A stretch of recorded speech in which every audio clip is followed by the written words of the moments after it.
Hello, dear friends. This is Roland. I'm Roland Günther, homeopath in Vancouver Island. And, well, today you surprised me with one of my favorite activities, chopping firewood. I love it. I really love I love my body when it moves in this almost violent way, and it's just I just have a great time with it. And when I do that and have this wood here, almost always I remember which tree that is and where I cut it down and how it, what experience or what adventure I had with it. Let me see, just grab one of them. Okay, maybe this one.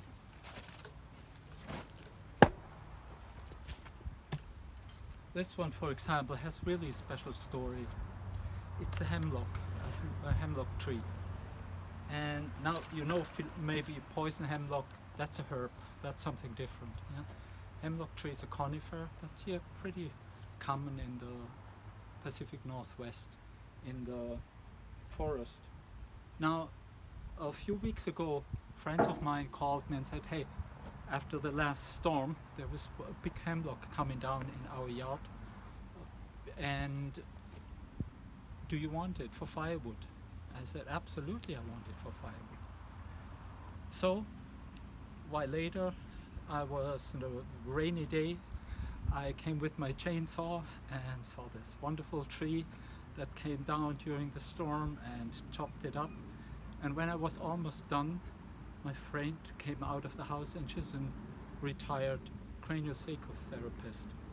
And she put her hand on the stump and she said, it still has a pulse. And I was shocked in that moment. I was shocked, this tree is still alive. Of course it's still alive, it just fell down a few days before, yeah? So it's not dead.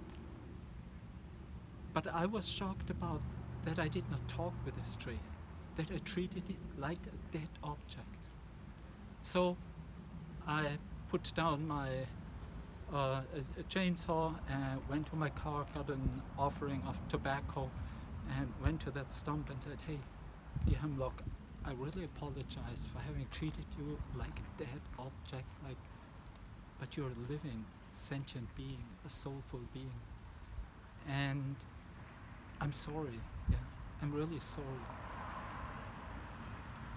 And so I talked with it, and I thanked it also for the firewood, and saying I will treat it with respect, and you will keep us warm during the next winter, and things like that. And then it just came to me, and I said, you're dying. I would like to ask you for a blessing for me, for my work in healing people, and healing the connection of myself to nature and other people to nature. And I was so touched that I cried because I felt the presence of this tree. And I felt that the tree had answered. Not that I hear any words, but I felt it in my heart that the tree gave me a blessing. And since that day, that tree never leaves me. Every day I talk with this tree, it's with me. When I think of that now, when I chop the firewood, of course I think of him. But also when I sit down to meditate or something, this tree has been meditating for 100 years there. Every day, just standing there upright, being grounded in the soil, in the darkness of this earth, and reaching up to the sky and asking for a blessing and receiving the light. And this is what we do in meditation. So it's a perfect teacher, it's a professional, and I feel like doing that almost just for a hobby. But this tree is a professional and teaches me. Since then, I feel its presence with me, and it's teaching me, and it's supporting me And it taught me several things. One thing, it taught me how interwoven our life is with the people that went on, that passed on, how our life is interwoven with the realm of the ancestors, of the people that went before us. And it can be people, but it also can be, yeah, ancestors is also the people that lived here before we came. Yeah, the animals, the plants of this, it's all one ecosystem between the living and the ones that had been living here before. And so, and a second thing that really shocked me was just the way I had treated this tree, without any respect, without any talking with it, without any asking for something or giving thanks. Yeah, I had not thought of that.